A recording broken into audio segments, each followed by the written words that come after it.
Bonsoir, bienvenue à tous pour un arrêt sur image spécial au cours duquel, en votre compagnie, Pierre Bourdieu, nous relirons les images de la grève l'an dernier à la télévision. La télévision peut-elle parler honnêtement des conflits sociaux? Bonsoir Pierre Bourdieu. Merci d'être là. Vous êtes sociologue, professeur au Collège de France. Alors, on va signaler tout de suite que vous avez pris parti en suiveur du mouvement de grève de décembre dernier. Également que vous avez été très critique sur la manière dont la télévision a rendu compte de ces conflits. Nous allons nous pencher sur le traitement de la grève par les magazines de télé qui sont censés aller davantage en profondeur sur le problème. Nous avons invité Jean-Marie Cavada, bonsoir. Vous n'êtes pas ici comme président de la 5e, mais que ce soit clair. Que ce soit clair d'entrée, mais comme producteur animateur de la marche du siècle sur France 3. Invité également Guillaume Durand, bonsoir. Bonsoir. Alors vous êtes journaliste sur LCI, oui. Mais nous parlerons ici de votre émission de TF1 LNI. Alors deux petites questions d'abord, Pierre Bourdieu. Vous ne vous êtes pas encore exprimé à la télévision sur la grève de décembre dernier. Pour quelle raison ? Je ne sais pas si je dois répondre à cette question. Je pense que il y avait foule à la télévision. Et on entendait surtout ceux qui n'avaient rien à dire, comme c'est souvent le cas. Je pense que la télévision a cette propriété extraordinaire qu'elle donne presque toujours la parole sur le monde social à ceux qui n'en connaissent rien, et qu'elle donne très peu la parole à ceux qui pourraient en parler. Et c'était particulièrement visible, je pense, dans cette époque, dans cette période. Et je pense que les conditions dans lesquelles j'aurais pu être amené à parler étaient telles que je n'avais pas envie de prendre la parole. Voilà. Est-ce que la distance, le fait de laisser passer un peu de temps vis-à-vis des événements était important pour vous également ? Oui, oui et non. Oui, je pense que très souvent on ne peut pas analyser chaud. Je pense que il faut un certain recul, même si on peut avoir une anticipation, on peut avoir des hypothèses sur le sens. Par exemple, il est vrai que j'ai pris position sur le sens de ces manifestations dans un lieu très déterminé, à la gare de Lyon, devant des gens qui étaient sortis d'une manifestation, et j'ai essayé de dire, tout en disant que je n'étais pas détenteur de la vérité absolue sur ce mouvement, j'ai essayé de dire ce qui m'apparaissait être le sens de ce mouvement, pour une raison simple, c'est que je savais que d'autres le diraient, qui étaient encore plus mal placés que moi. Et évidemment, ils n'ont pas manqué de le faire. Donc je pense que quand on est dans ma position, c'est-à-dire quand on s'efforce de travailler à longueur de temps pour comprendre le monde social, on est devant une difficulté permanente que le peu de savoir du monde social qu'on peut découvrir, on est très mal placé pour le communiquer. On a beaucoup de difficultés à le communiquer, et la télévision, je le dis tout de suite, n'est pas un instrument très favorable à la communication de ce que l'on peut savoir sur le monde social. Alors, et pourtant on y est ce soir, et pourtant on va y parler de la télévision, dont vous venez d'énoncer une belle série de paradoxes, là qu'on va s'attacher à décrypter les uns après les autres tout au long de cette émission. Vous avez dit que quand des gens parlaient du mouvement social à la télé, c'était des gens qui ne le connaissaient pas. C'est vrai le plus souvent. Et pourtant, une des manières qu'ont les journaux télévisés d'accorder la parole aux gens de la rue, et ça s'est de plus en plus développé dans les dernières années, c'est le micro-trottoir. On descend dans la rue et on interroge les gens au hasard. Alors, puisque tout le monde le fait dans les journaux télévisés, pourquoi pas nous? Et puisque la question d'aujourd'hui, c'est la télévision a-t-elle bien parlé des grèves? Eh bien, nous avons fait un micro-trottoir pour essayer de savoir si la télévision avait bien parlé des grèves. Ça se détériore. Hein. Attendez le résultat. Qu'est-ce que vous avez pensé de la façon dont la télévision a reflété le mouvement de grève au mois de décembre? Je trouve qu'elle a fait bien son travail, correctement, d'une façon objective et impartiale. Elle a donné la parole à tout le monde. C'est exactement ce qui se passait, tout le monde a eu droit à la parole, ouais. Absolument, et je pense qu'on a quand même relativement bien montré ce que représentaient les difficultés de se transporter dans Paris pendant un mois, pendant cette période de grève. Ah ouais, ils ont bien parlé, même à la télé, même à la radio. Hein, ils ont bien reflété la situation. Ah ouais, ils ont tout fait dans le détail. Hein. Ils n'ont pas donné plus la parole aux grévistes ou aux usagers, par exemple? Faut pas chinoiser, faut pas voir la petite bête, hein. Ça s'en irait loin. Donc tout a été bien. Voilà, ils sont tous d'accord, la télé a été irréprochable. Si on veut, on peut aussi faire dire aux gens de la rue que c'était télégrève. La télévision a beaucoup manipulé les grèves. C'est-à-dire? Elle était très influençable, elle était très néfaste, elle n'a pas donné l'image de ce que les Français pensaient en général. Qui elle a avantagé pour vous? Elle a avantagé les grévistes. Tous les gens qu'on voyait à la télé encourageaient les grévistes et tout ça, alors qu'en fait, je suis sûre qu'il y en a la 3/4 qui devaient pester pour le matin aller au travail. Chaque fois, on demandait est-ce que vous trouvez un côté positif aux grèves? Mais ça veut pas être ça, on a plutôt tendance à répondre bah écoutez, ouais, les gens sont sympas, ils prennent en stop. S'ils avaient demandé est-ce que les grèves vous apportent des inconvénients, les gens auraient peut-être répondu oui, moi pour mon transport c'est beaucoup plus dur. Et on a plus parlé des bateaux-mouches, des gens qui étaient contents de prendre les bateaux-mouches plutôt que du fait que bon bah ça emmerdait tout le monde. Alors, rassurez-vous, il est également très facile à la télévision de monter un micro-trottoir démontrant exactement le contraire. Et d'ailleurs, on l'a fait. Est-ce que vous trouvez que la télévision a bien parlé des grèves? Non. Pourquoi? Parce qu'elle aurait dû être beaucoup plus sur le terrain auprès des grévistes. Elle ne l'a pas fait et ça c'est regrettable. De toute façon, si on veut vraiment des informations, c'est pas la télé qu'il faut y aller, il faut aller sur le terrain. La télé non, ils font du nombrilisme et c'est tout. Et au niveau de certaines émissions, entre autres sur France 2 avec Monsieur Bilalian, c'était assez particulier la façon de présenter les choses. C'est-à-dire que c'était soi-disant pour expliquer les grèves et ils ont donné la parole à tout le monde sauf aux grévistes. C'était un coup tel ministre, un coup tel consultant, un coup tel sociologue. Et il y a une des remarques des grévistes qui était très juste à ce niveau-là, c'était oui, vous êtes dans un salon parisien. Et il y avait une réaction qui était détestable, enfin bon. Pour moi, la grève, elle était plus agitée que de ce qu'ils en ont parlé. Hein. Voilà, alors un petit exercice facétieux en guise de démarrage pour bien montrer qu'avec du montage, on fait dire ce qu'on veut, à qui on veut, comme on veut. Quelques méditations.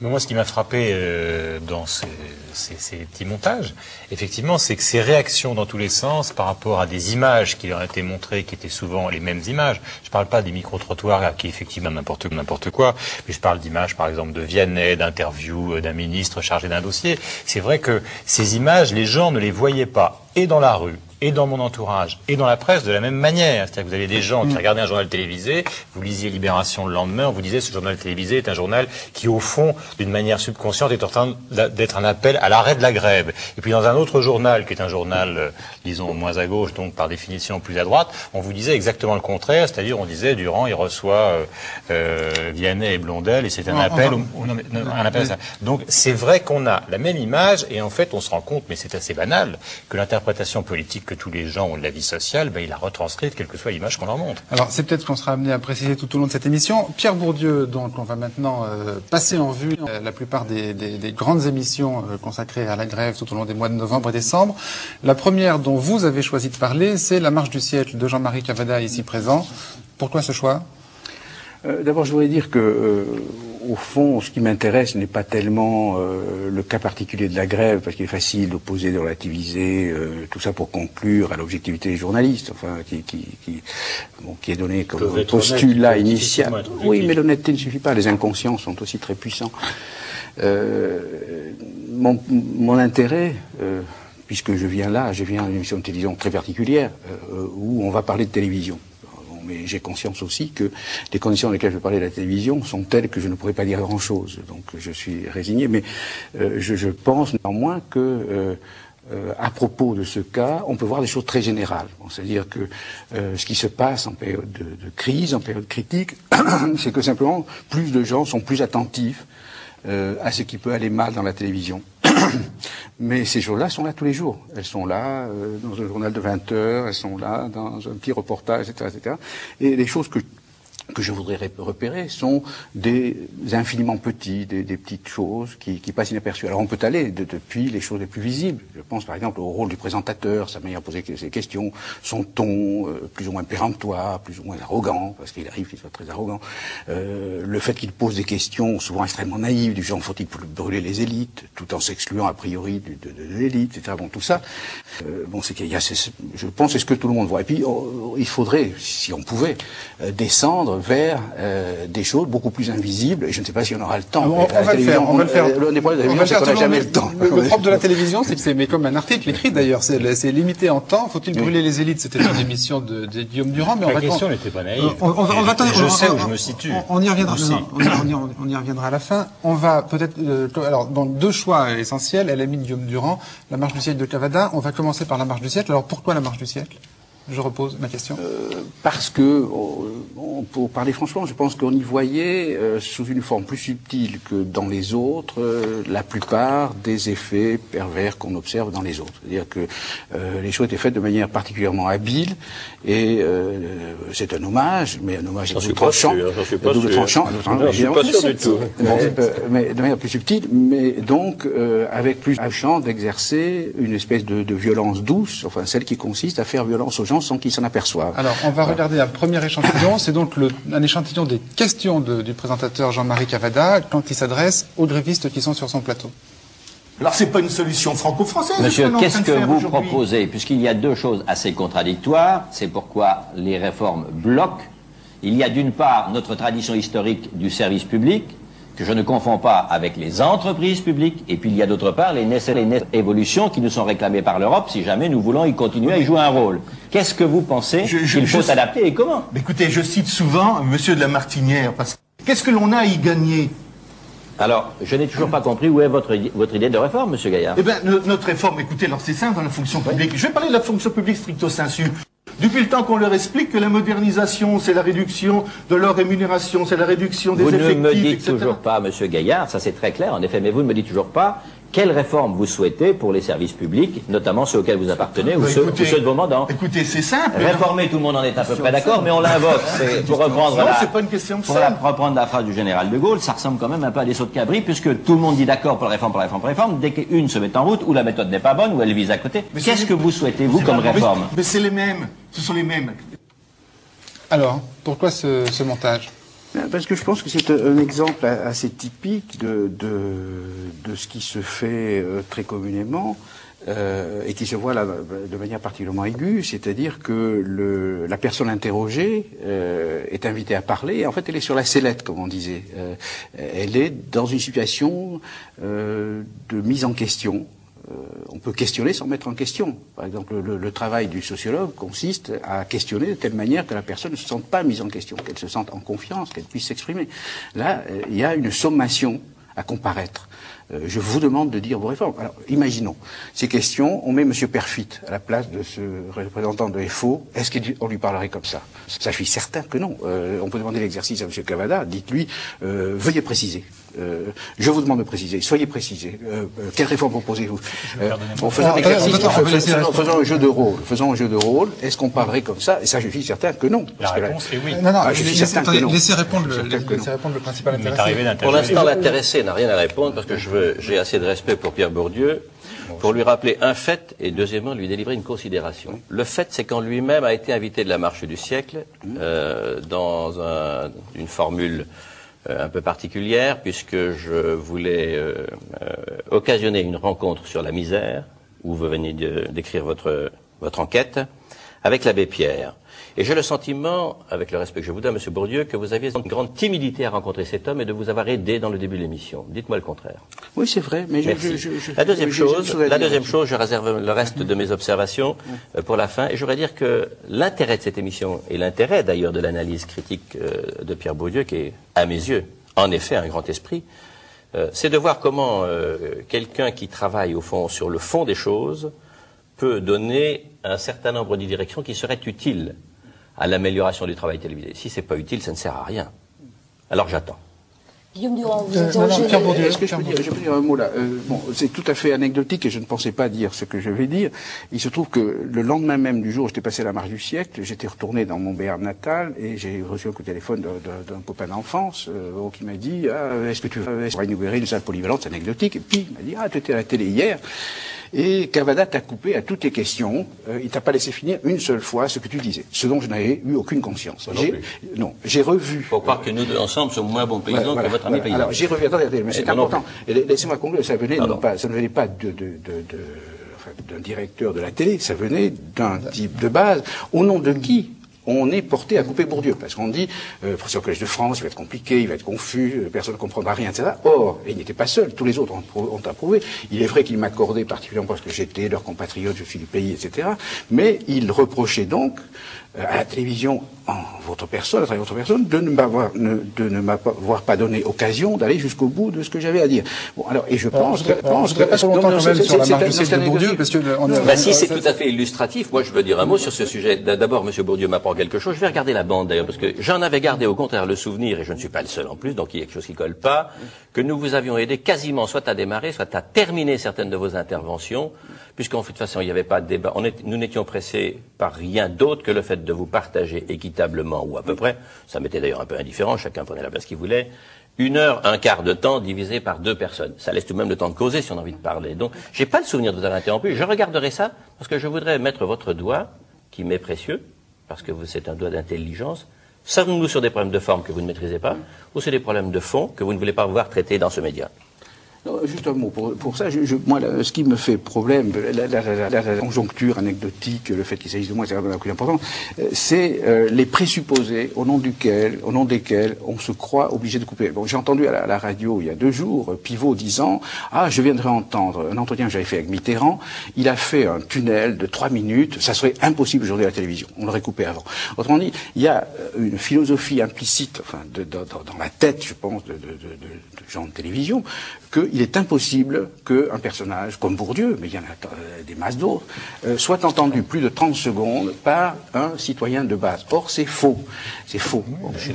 Et j'espère que cette émission en fera la démonstration. Alors, je suis non seulement d'accord avec vous, mais pour ce qui concerne, puisqu'on parlait de Cavada et de son orientation professionnelle, moi j'ai même choisi d'aller travailler sur une chaîne câblée où on avait le temps de discuter avec des hommes politiques et pas simplement d'avoir des entretiens de commissariat de police avec eux, puisqu'on parle pendant pratiquement 25 minutes ou 30 minutes tous les jours. Vous n'y êtes pas seulement, vous êtes aussi sur TF1. Et là, on va parler de notre émission de TF1. Oui, mais je ne peux pas simplement être convoqué au nom de TF1 parce que je suis un seul et même personnage et justement j'ai diversifié mon attitude professionnelle à cause justement de cette revendication du temps, de la profondeur. Donc point numéro 1. Le point numéro 2, je vais faire comme Jean-Marie, non pas assaut de flatterie, mais il est évident que tous les gens du monde journalistique souffrent de la coupure qui peut exister entre nous, les intellectuels, parce qu'effectivement, on le sait historiquement en France, les intellectuels n'ont pas une grande révérence pour la télévision et cette absence de... C'est pas pour bonne raison. D'accord. Et c'est tout à fait justifié, parce que c'est là que je voulais terminer, c'est qu'effectivement, ce n'est pas le même travail, je veux dire. Vous auriez été content comme homme de gauche, parce que je suppose que vous êtes un homme de gauche, puisque vous étiez du côté réaliste, qu'à un certain moment, des gens de la télévision puissent interviewer, disons d'une manière un petit peu plus nerveuse, Valéry Giscard d'Estaing à l'époque où il était au pouvoir. Vous l'aurez, soyons honnêtes entre nous. Donc si vous voulez, tout dépend du problème qui consiste à savoir qui on a en face. C'est vrai qu'on ne s'oublie pas. Vous êtes sociologue, vous êtes un scientifique, mais vous aimez au sens humain la souffrance ouvrière parce que ça vous paraît quelque chose de très important. Et à partir du moment où vous ne voyez très important que dans l'histoire de l'humanité. Alors, moi, ça me paraît important. Je pense. Mais quand vous êtes face à eux, il est évident que vous jugez celui qui est en face au nom de l'amour de ceux que vous voyez. Et effectivement, on n'en sort pas de ce problème-là. Nous, on a un mal fou avec Cavada, les autres, ou avec Daniel, ou avec Pascal. On a un mal fou à donner cette image d'honnêteté, certainement, mais d'objectivité absolue qui nous permettrait d'avoir le même traitement pour un artiste, un président de la République. Je voudrais quand même qu'on essaye de voir quelques images. Oui, alors vous parliez de coupures à l'instant, il y a aussi l'affaire des coupures de pub. Pardonnez-moi, Pierre Bourdieu, vous avez choisi également un extrait de l'émission de Guillaume Durand, ici présent, sur TF1 et LMI, sur le thème, nous l'évoquions tout à l'heure, faut-il brûler les élites? On regarde. Je voudrais vous poser une dernière question. Est-ce que socialement, et après on marquera une pause avant de réouvrir le débat avec nos invités qui sont ici, est-ce que socialement le recrutement de l'ENA est démocratique? Le recrutement de l'ENA a besoin de s'élargir, ça c'est tout à fait clair, non seulement en ce qui concerne les origines sociaux des professionnels des élèves, mais également en ce qui concerne les matières sur lesquelles ils sont interrogés et les matières sur lesquelles porte le concours. Merci mille fois, on se retrouve dans un instant, donc après une pause de publicité avec tous nos invités. Alors même question, pourquoi cet extrait-là ? parce qu'il me paraît assez significatif. On pose une question très importante, on a un début de commencement de réponse et on passe à la pub. Et quand on revient, on est tout à fait sur autre chose. Bon, c'est-à-dire on touchait Attendez. Non, on touchait à un des problèmes centraux qui avait été esquivé, puisque les gens qui étaient là sur le plateau avaient tous en commun d'être de l'ENA, enfin, avec des propriétés secondaires, mais très très secondaires, comme le fait plutôt au Parti Socialiste, etc., au nom de l'objectivité.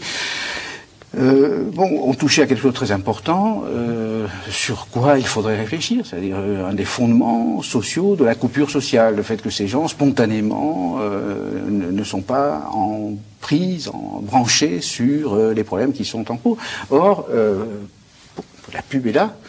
En d'autres cas, moi, ce qui m'intéresse, ce n'est pas, je ne parle pas de la logique de la dénonciation, de la culpabilisation. Je pense que malheureusement, les agents sociaux, enfin vous, X, Y, sont plus victimes que coupables. Bon, je pense que les mécanismes qui agissent sur vous, c'est du type des présupposés que vous avez sur la situation, des présupposés que vous avez sur la personne qui est en face de vous, non pas des préjugés politiques, beaucoup plus profonds que ça. Cet homme-là ne peut pas dire des choses simples, ou bien la contrainte de l'audimat, l'urgence, le fait qu'il faut passer la pub, etc. Et toutes ces choses qui sont dans la structure du médium sont insérés dans les inconscients, et ça va de soi. Bon, je prends un exemple très vite, parce que là j'ai des choses très mauvaises et très vagues. Pourquoi, par exemple, imaginons, Pierre Bourdieu a quelque chose à dire, on estime que c'est important. Bon, il est exclu qu'on lui donne la parole, parce qu'il faut absolument qu'il ait un contradicteur. Pourquoi? Parce qu'on a l'image du débat, attendez, c'est important, on a l'image du débat, qui est en fait la forme soft, l'image du catch.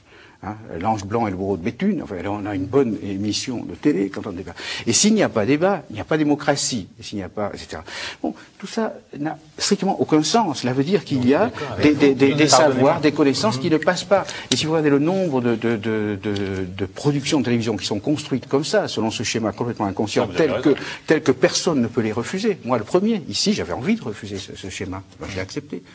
Et nous, on l'a accepté grâce à vous. Alors, on a envie de venir parler avec vous. Je veux dire, personne n'a envie de rester dans un système qui soit un système d'allergie mutuelle permanente, parce qu'on n'en sortira pas. Et moi, j'ai autant de questions à vous poser. Vous m'en posez sur la télévision, ou à Jean-Marie, ou à Daniel, ou à Pascal, mais moi, j'en ai autant à vous poser sur le rôle des intellectuels ces 15 dernières années par rapport à la gauche, et autant de questions à vous poser sur le rôle que la gauche a eu par rapport à cette question sociale, en tout cas pendant le dernier septennat de François Mitterrand. Donc je ne suis pas sûr que la télévision soit l'allergie majeure du pays. Il y a dans le domaine de la question sociale un certain nombre de responsabilités qui passent par la télévision. Je voudrais quand même dire quelque chose, parce que là j'ai été mis en cause comme organisateur de ce débat. Quand je vous ai proposé le principe de la contradiction, vous l'avez trouvé plutôt positif, quoi. Vous étiez plutôt d'accord. Parce que c'est la carte forcée. En fait, je peux vous dire, vraiment, alors ça paraît étonnant, je n'avais aucune envie de venir ici, et j'y viens. Bon, ça paraît donc finalement, il y a avec nous qui avions envie de venir vous voir. Non, mais je le dis absolument sans insolence. Moi, je voudrais dire un mot, c'est permis, Daniel. Mais c'est toujours important. Voilà encore un présupposé que la plupart des gens de télévision ont dans l'esprit, c'est que quiconque vient à la télévision est heureux de venir, et qu'on est en danger de lui servir la soupe. Non, alors là, vous ne connaissez pas la télévision, M. Bourdieu. Et d'ailleurs, ne serait-ce que par la propre expérience que j'ai de votre fréquentation, on tombe de haut si on a ce présupposé. D'accord. On vous appelle, vous êtes quelqu'un qui ne vous déplacez que si vous estimez être en situation de pouvoir prolonger d'une manière ou d'une autre votre œuvre, votre travail. Et moi, je voudrais vous dire quelque chose qui s'adresse au même niveau que votre réflexion, sans en atteindre probablement la pertinence. Nous sommes dans un pays qui est ossifié, dangereusement, à mon avis, menacé par le fait que les idées ne se comparent, ni ne s'analysent, ni ne se confrontent.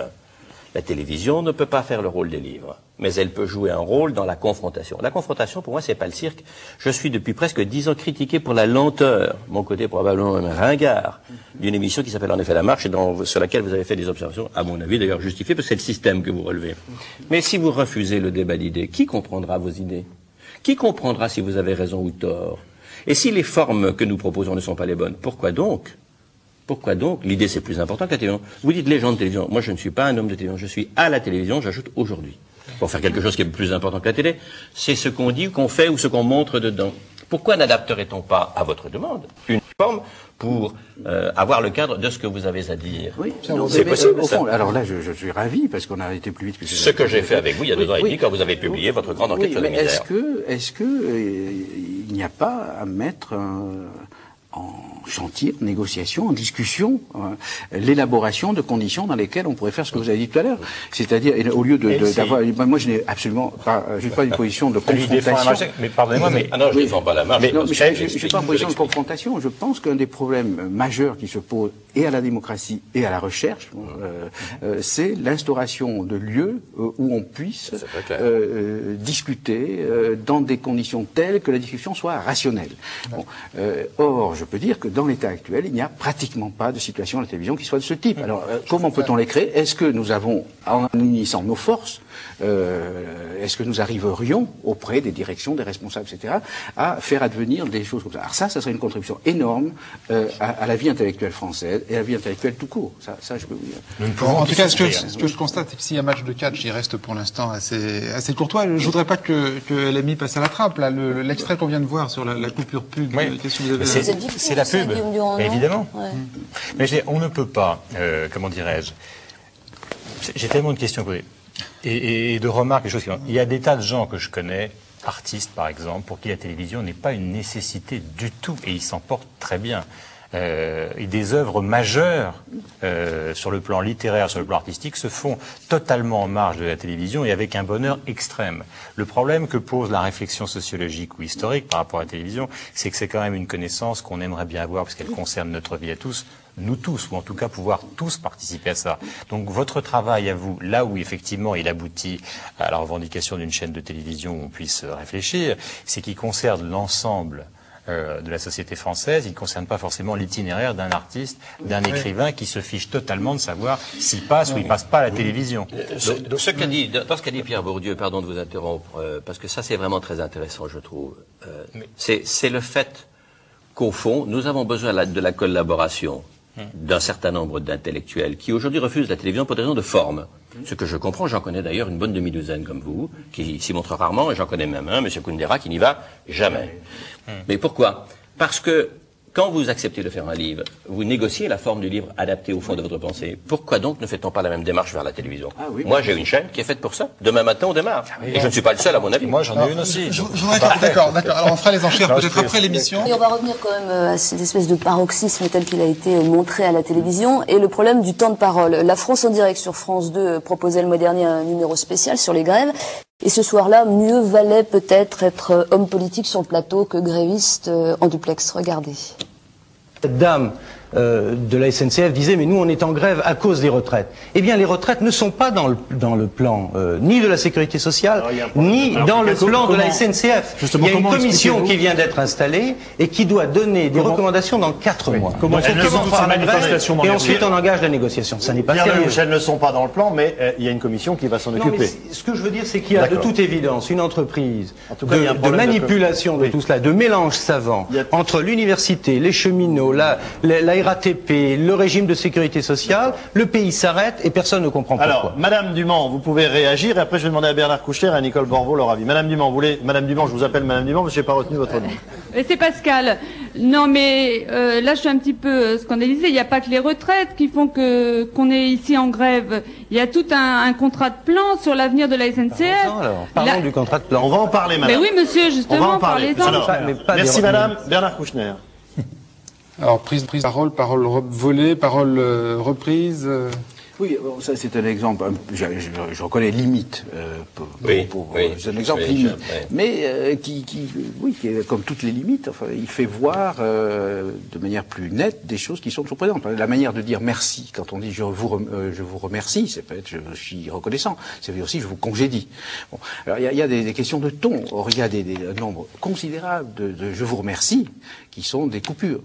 Ça arrivera à la fin de l'émission, je préviens déjà. Dans des entretiens, par exemple dans le travail d'enquête sociologique, nous utilisons ce que la sociologie nous a appris sur la communication interpersonnelle. On sait très bien que quelqu'un à qui on fait une tête butée, qui ne suscite aucune réaction, s'exprime mal. Si on fait des signes de tête, si on fait oui, oui, haha, etc., on facilite la communication. Ce sont des choses complètement imperceptibles que l'émetteur et le récepteur ne perçoivent pas et qui pourtant ont un effet considérable.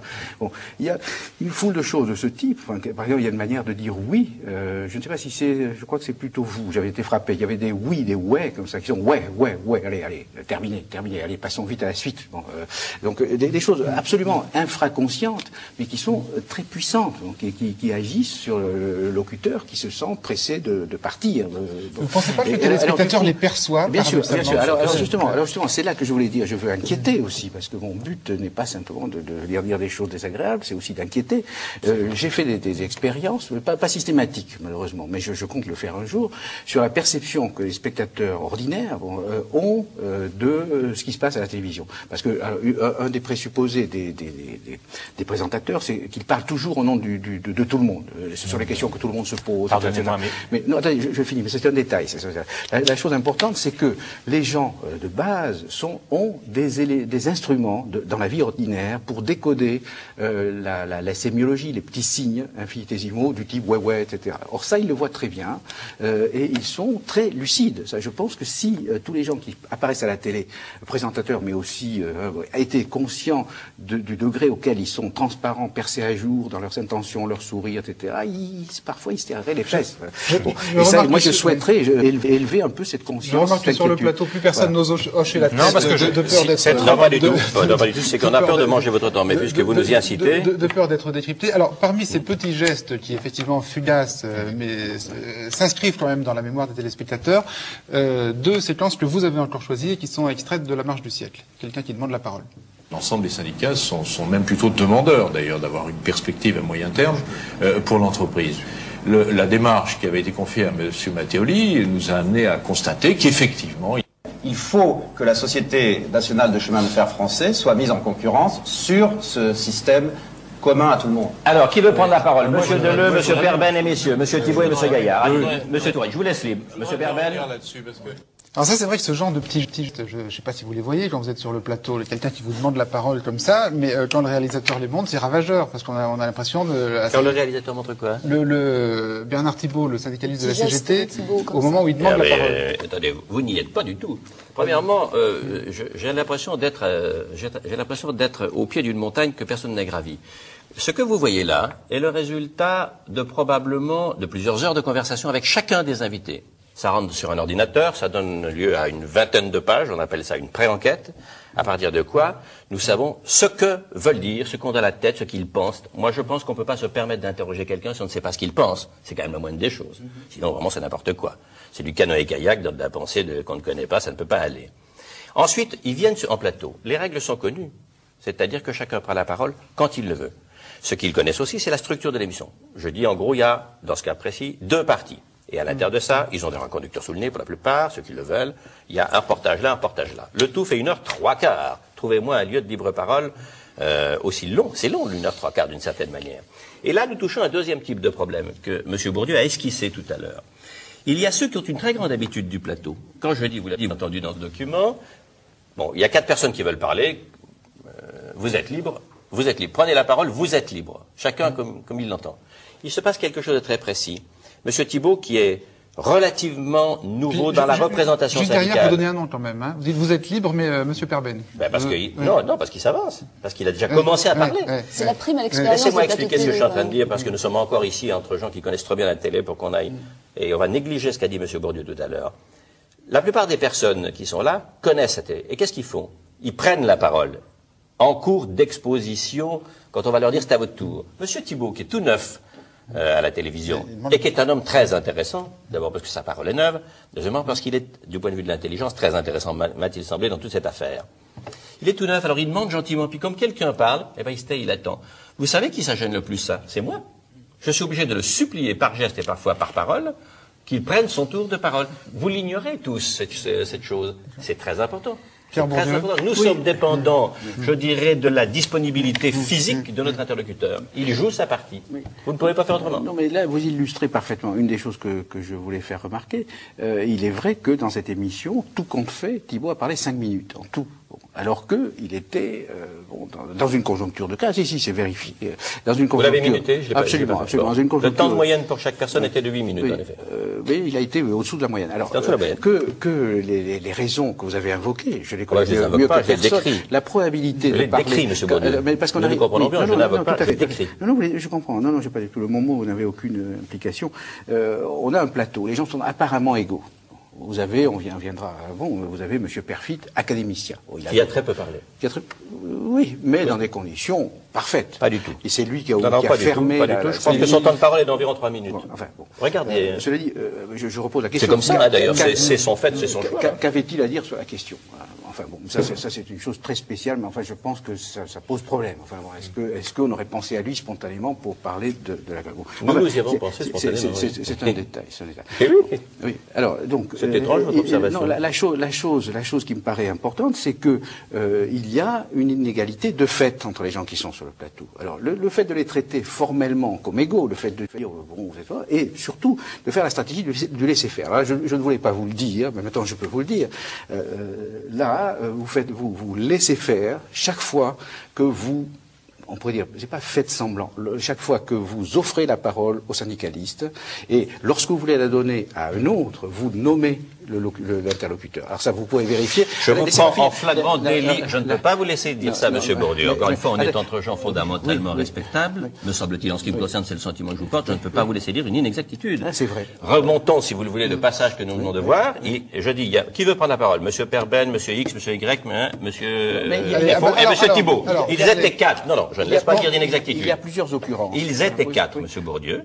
Vous ne pouvez pas dire que lorsque je ne peux pas laisser dire que je fais... On va vous départager. On va repasser. On repasse. Alors, qui veut prendre la parole? Monsieur Deleu, Monsieur Perben et messieurs. Monsieur Thibault et Monsieur Gaillard. Allez, Monsieur Touré, je vous laisse libre. Monsieur Perben. Alors là, non, c'est le problème des extraits. Alors mais vous réécoutez, et vous verrez que après, tout écouter. Non, mais je sais. Laissez-moi dire, c'est très important. On peut repasser la marche du siècle. Il me semble que ça s'impose sur la 5. Parce qu'il y a vous menez l'émission avec une main de fer, tout le monde l'a remarqué, c'est votre métier, et puis soudain vous jouez le laisser-faire. Et c'est au moment où le temps est venu finalement pour que ceux qui n'ont pas l'habitude de la parole, mais c'est pas seulement ça. Bon, alors ça c'est une chose extrêmement importante. Non, je ne. Permettez-moi de dire, il y a d'autres situations de parole. Il y a d'autres situations de parole que je connais très bien, qui sont tout à fait analogues. Par certains côtés, la télévision n'est que la limite particulièrement difficile de situations de parole publique. Oui, tout à fait. Or, dans ces situations, vous avez fait assez de meetings dans votre vie, de réunions publiques pour le savoir. Alors, là, vous avez 4 interlocuteurs qui se présentent. Qu'est-ce que vous faites? Vous les choisissez? Au nom de quoi? 4 personnes veulent prendre la parole. Allez-y, je vous en prie. Non, attendez. Vous voyez, c'est impossible de faire une démonstration. Bon, vous illustrez parfaitement. En fait, je ne sais pas avec moi, M. Bourdieu. Vous devriez plutôt vous reproduisez non, cette technique a beaucoup servi, mais à la télé, ça ne marche pas. Alors, donc, venez à LCI. Laissez la marche. Donc, il y a sur le plateau des gens qui ont des aptitudes inégales à prendre la parole, des probabilités inégales de prendre la parole. Tout à fait vrai. Si on veut être égal, il faut être inégal. Il faut soutenir. Bon, alors, par exemple, on sait que, laissez-moi dire, la probabilité qu'une femme, dès que la situation est publique, dès qu'une femme la probabilité qu'une femme prenne la parole est beaucoup moins grande qu'un homme. La probabilité qu'un bonhomme peut cultiver est beaucoup moins grande que celle de l'homme cultivé, etc. Alors, le laisser faire, oui, la probabilité que les gens prennent la parole en situation de livre... Mais attendez, vous n'avez pas compris du tout comment ça fonctionne. Si, c'est un peu ce que non, je ne peux pas laisser dire ces choses. Pas du tout. Quand vous disiez, Thibault demandait la parole. Tout à fait. Et mon rôle, il est de les y aider pour essayer de leur proposer, de leur offrir, et je n'y arrive pas forcément tout le temps, une égalité. De fait, c'est le fait. Nous qui sommes à gauche, ça c'est vite dit. C'est vite dit, d'autant plus que je vous ai une position symbolique importante dans cette affaire. Parce que vous n'avez pas l'habitude de la télévision, et que vous préférez le silence plutôt qu'une situation inconfortable. Qu'est-ce que je vous ai dit? Non, alors là aussi... oui, non, mais c'est vrai. Non, vous dites des choses inexactes, M. Bourdieu. On a bien compris ce que tous les deux vouliez dire sur ce sujet précis. Je crois qu'il y a encore un autre extrait que vous avez choisi. Alors, Monsieur Thibault, qui tout à l'heure demandait la parole à la fin de la marche du siècle, il l'a eu pour conclure, comme tous les intervenants, et sa conclusion vous a particulièrement intéressé aussi. Que dit-on à propos des conflits? Je pense au transport parce que c'est un terrain que je connais plus particulièrement. À la télévision, au journal, on annonce qu'il va y avoir grève. Pourquoi on annonce qu'il va y avoir grève? pour annoncer le trafic probable qu'il va y avoir. Jamais on n'explique pourquoi il y a conflit, les raisons du conflit, qu'est-ce qui est en jeu. Et après on annonce la fin de la grève, mais on ne sait pas ce qui s'est passé. Personne ne sait qu'il y a eu conflit, il y a eu perturbation dans le trafic, mais personne, on n'a pas d'occasion d'expliquer les raisons du conflit, de donner la parole à des gens qui contestent.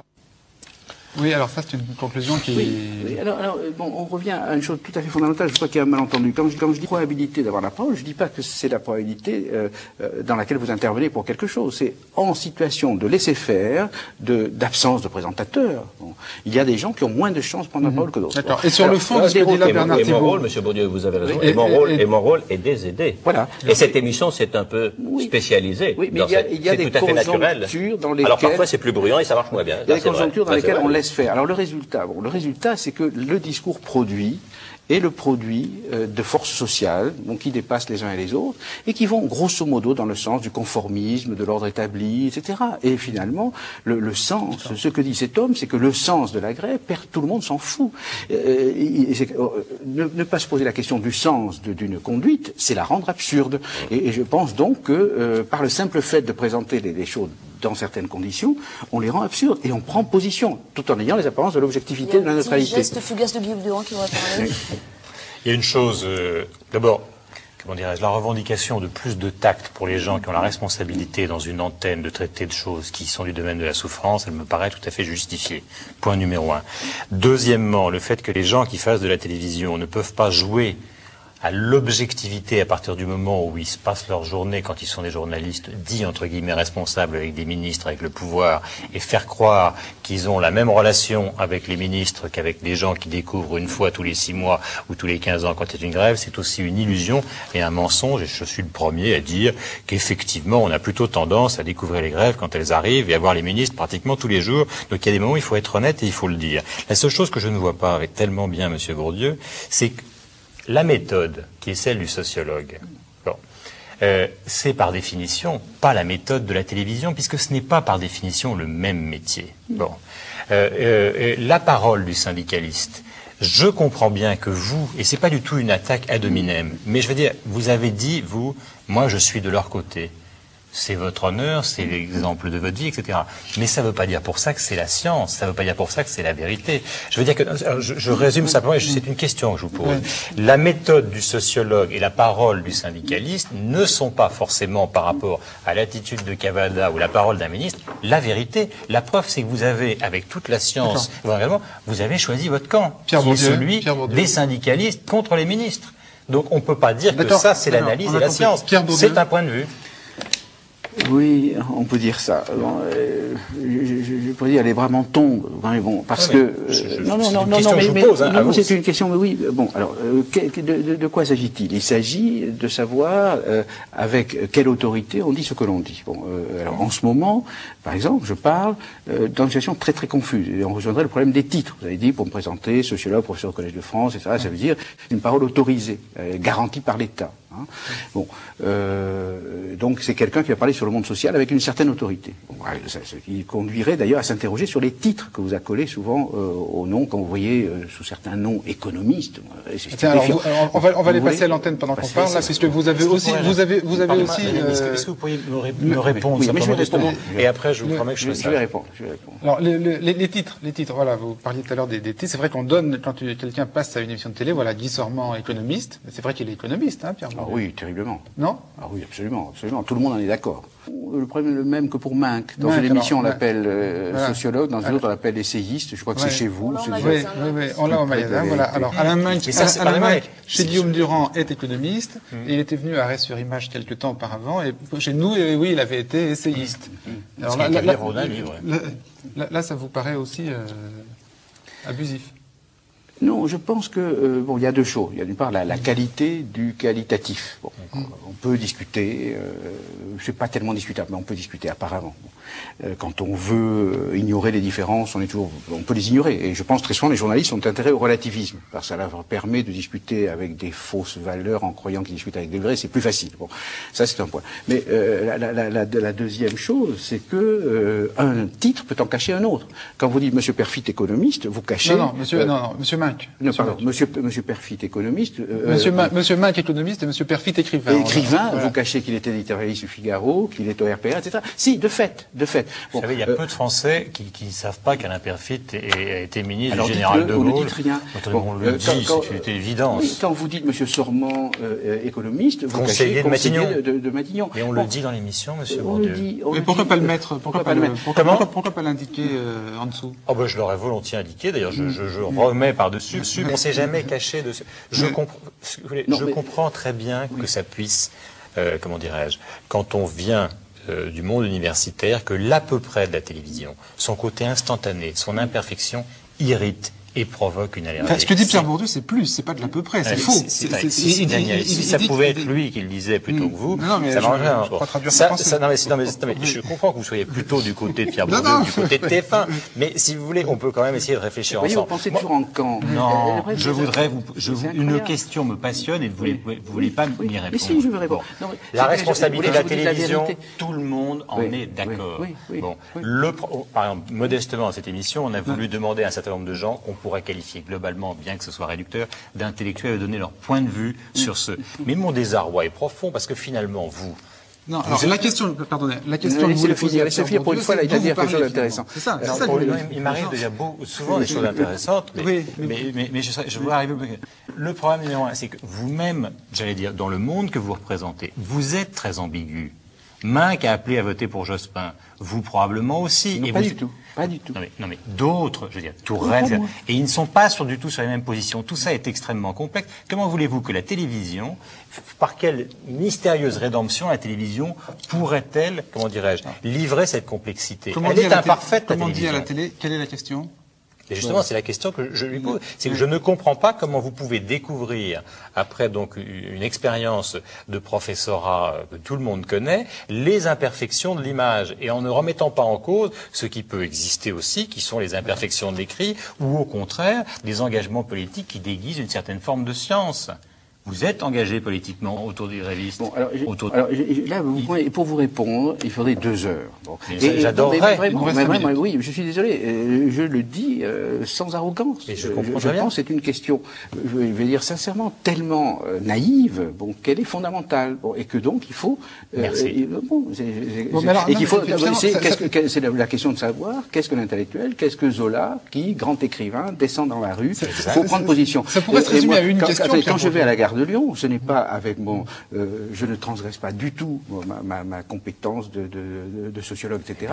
Je vais, ayant une certaine autorité que j'ai acquise en faisant des travaux qui ne peuvent être discutés que sur le plan scientifique par d'autres savants, je vais prendre une position en tant que citoyen, mettant en valeur, mettant en pratique les valeurs qu'il a apprises dans son travail scientifique. Mais d'autres qui ont la même responsabilité scientifique prennent des positions qui sont inverses. C'est compliqué, justement. La même crédibilité scientifique que vous.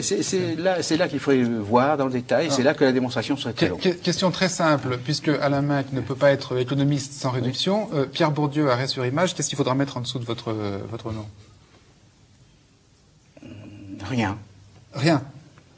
On a mis sociologue depuis le début de l'émission, mais ça vous paraît... Oui, sociologue, oui. Voilà. Pourquoi pas, oui. Sociologue. Alors, beaucoup de questions ont été abordées, et notamment le rapport des grévistes et des journalistes. On va voir que ce rapport n'a pas été partout mauvais. Par exemple, la France 3 Marseille, qui est une des grèves qui a duré le plus longtemps, puisque la grève des traminots de Marseille ne s'est terminée que dans les dernières semaines, les rapports ont été plutôt bons. C'est un reportage de Colombe Schneck. Les 34 jours de la grève de la Régie des transports marseillais offrent un exemple singulier des rapports qui peuvent s'instaurer entre des grévistes et des journalistes. Aux surprises de part et d'autre, on est content.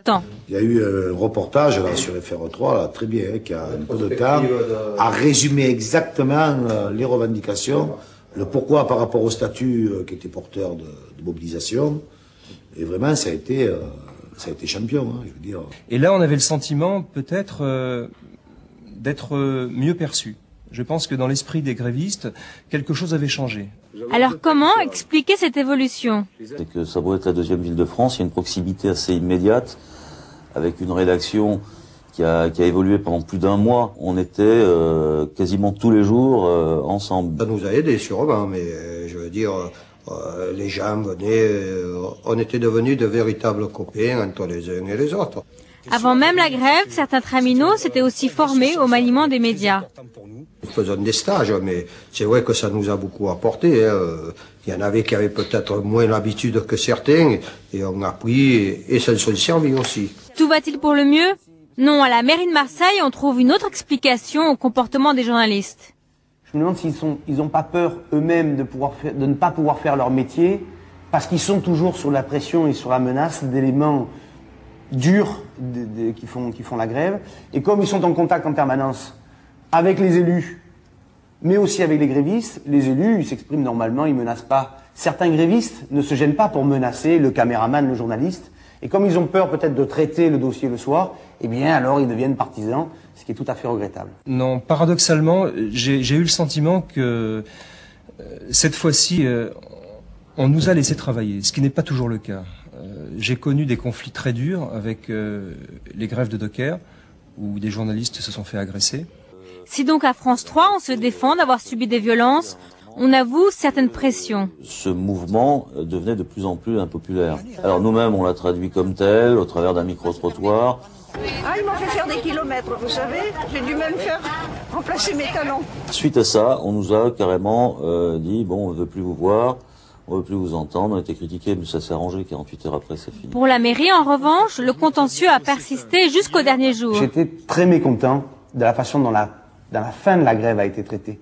Parce qu'à la fin de la grève, ça a été traité par la presse locale et reprise par la télévision nationale comme une victoire des grévistes qui n'en est aucun cas, qui n'est pas du tout le cas. Une défaite des Traminots aurait été un symbole, leur victoire en est également un. Lors de la fête que les ex-grévistes organiseront à la fin du mois, les liens ne seront pas rompus. Déjà, on a pris des contacts pour inviter toute la presse.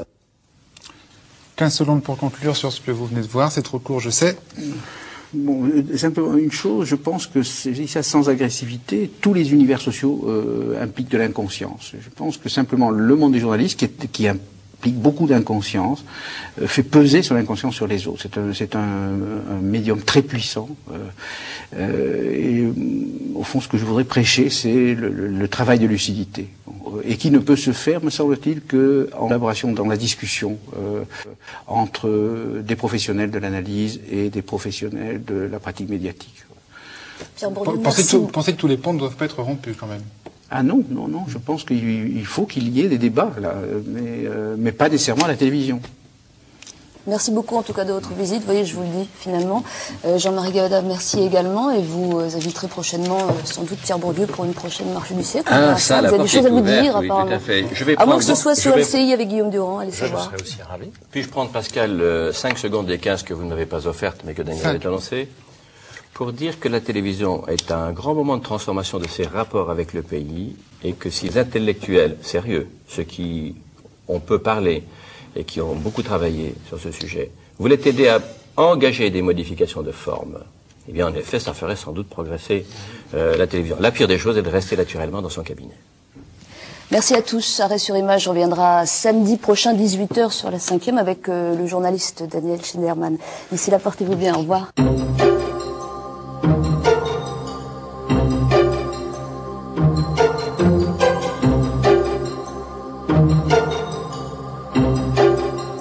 Thank you.